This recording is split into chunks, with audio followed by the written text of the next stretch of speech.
Hello everyone. V plus you classes में आप सभी का स्वागत है। तो आज हमारी जो science super pre Y Q M C Q की सीरीज चल रही है उसका डे 6 है। तो चलिए आज का हमारा पहला क्वेश्चन करते हैं। बांस को किस में वर्गीकृत किया गया है? तो जो बैम्बू ट्री है उसको किस चीज में कंसीडर किया गया है? उसको ग्रास में, घास में कंसीडर किया गया है। वो एक प्रकार की घास के रूप में उसे जानते हैं। तो नेक्स्ट क्वेश्चन है, जैव विकास को सर्वप्रथम किसने समझाया था? तो जैव विकास को सर्वप्रथम समझाया था बच्चों लेमार्क ने। आंसर डी जो हमारा राइट हो जाएगा। नेक्स्ट है, निम्नलिखित में से कौन सी गैस वायु को प्रदूषित नहीं करती? तो कौन सी गैस है जो एयर पोल्यूटेंट पोल्यूशन नहीं करती? तो वो होती है हमारी ऑक्सीजन।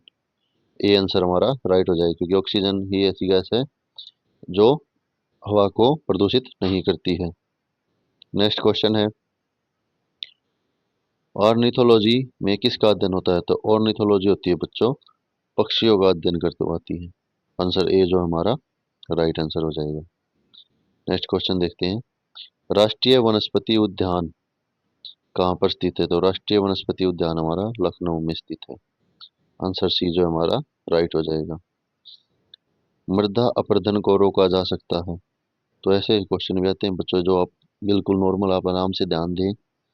तो मृदा अपरदन को रोका जा सकता है वन रोपण द्वारा। आंसर डी जो हमारा राइट हो जाएगा।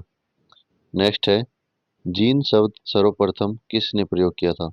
तो जीन जो होते हैं, जीन्स होते हैं बच्चों जो हमारे हेरिडिटी के लिए मेन फैक्टर होते हैं कि जो बच्चे से अनुवांशिकता जो बच्चों से एक माता पिता से बच्चों में जाती है, एक जनरेशन से दूसरी जनरेशन में ट्रांसफर करते हो, जीन के द्वारा ही ट्रांसफर होती है।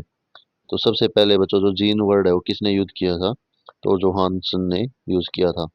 आंसर डी जो है राइट हो जाएगा। नेक्स्ट है, मानव त्वचा को रंग कौन प्रदान करता है? तो ह्यूमन स्किन को कलर कौन करता है बच्चों? तो किसकी वजह से होता है? तो वो होता है हमारा मेलानिन की वजह से। आंसर बी जो हमारा राइट हो जाएगा।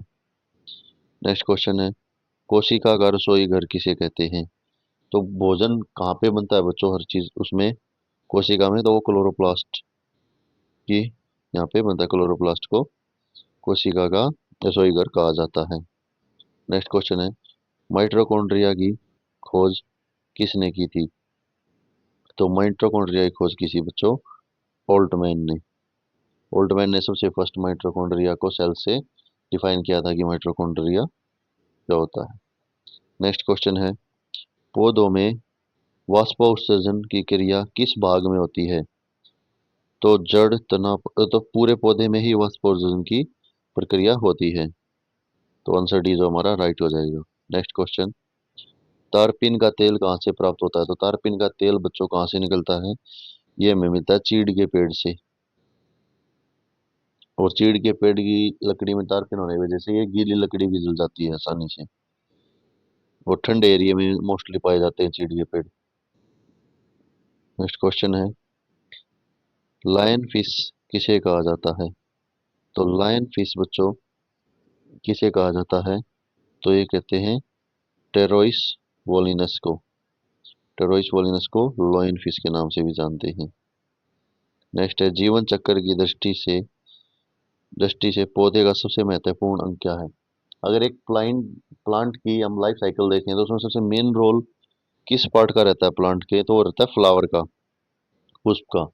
क्योंकि जो फ्लावर है, जो पुष्प है, उसी में ही जो पौधे के रिप्रोडक्टिव ऑर्गन होते हैं, जैसे जो पुंकेसर, स्त्री केसर आपने पढ़ा होगा हिंदी में। पोलन एंथर जो रहते हैं वो ट्रांसफर होते हैं। वो पोलनाइजेशन होती है। पोलनाइजेशन जैसे क्या होती है बच्चों की, एक पौधे से दूसरे पौधे में उनके पोलन्स का ट्रांसफर होना। वो बाई विंड भी हो सकता है, बाई वाटर भी हो सकता है, बाई इंसेक्ट्स भी होता है, या सेल्फ पोलिनेशन भी होता है। सेल्फ पोलिनेशन यानी स्वयं के द्वारा पौधा अपने ही पौधा अपने उससे। तो उसमें सबसे मेन रोल ही फ्लावर का होता है। अगर पौधे पर फूल ही नहीं आएंगे तो फल नहीं लगेगा और पौधे की वृद्धि भी नहीं होगी।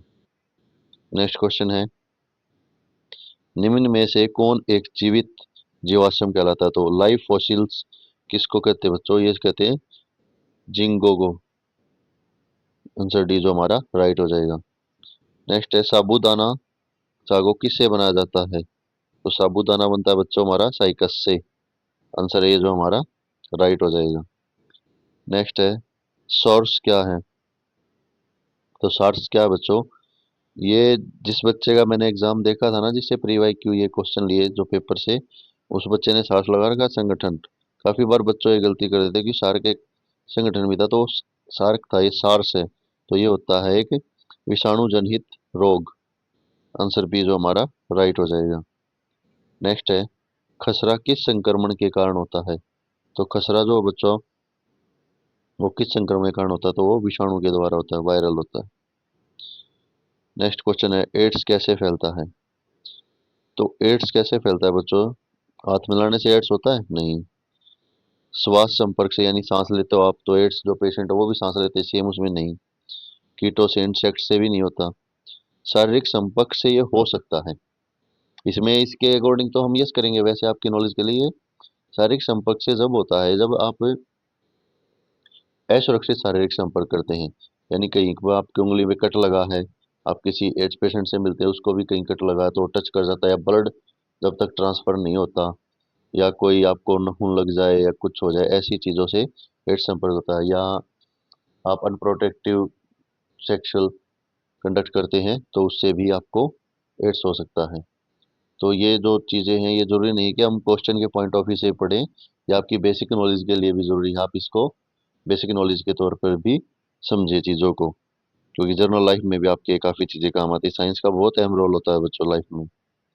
तो बेसिक बेसिक साइंस सबको आनी चाहिए किसी भी चीज़ की। तो आज का हमारा लास्ट क्वेश्चन है निम्नलिखित में से कौन सा जीव अपनी त्वचा से सांस लेता है। तो त्वचा से सांस कौन लेता है बच्चों, वो मेंढक अपनी त्वचा से सांस लेता है। तो आज के लिए इतना ही, कल फिर हमारी नेक्स्ट वीडियो में मिलते हैं। और आई होप आप सभी को ये सीरीज पसंद आ रही होगी। अगर पसंद आ रही है तो प्लीज़ चैनल को सपोर्ट कीजिए, ताकि हम आपके लिए डेली नए नए एमसीक्यूज लेके आए हैं जो प्रीवियस एग्जाम में हुए हैं। क्योंकि कोई भी क्वेश्चन है बच्चों जो एक बार बन जाए, ये नहीं है कि हर बार हम नए क्वेश्चन बनाएंगे। टॉपिक वही हैं, सब्जेक्ट वही हैं, थिंकर भी राइटर भी वही बैठे हैं। वो ये नहीं है कि जो नया आएगा वो पिछले वाले की चीज़ों को गलत बता देगा। और नई नई चीज़ें एकदम से बनाने में भी काफ़ी टाइम और दिक्कतें आती हैं। तो बोर्ड हमेशा जो एग्ज़ाम कंडक्ट करवाते हैं वो पिछले ही प्रीवियस ईयर एग्ज़ाम निकालते हैं, उन्हीं में से थोड़ा बहुत मॉडिफाई करके लैंग्वेज को थोड़ा आगे पीछे करके क्वेश्चन देते हैं। बाकी क्वेश्चन सभी रिपीट होते ही हैं। तो आप अपनी तैयारी अच्छी तरीके से करते रहिए और ज़्यादा से ज़्यादा एमसीक्यूज प्रैक्टिस कीजिए। Thank you.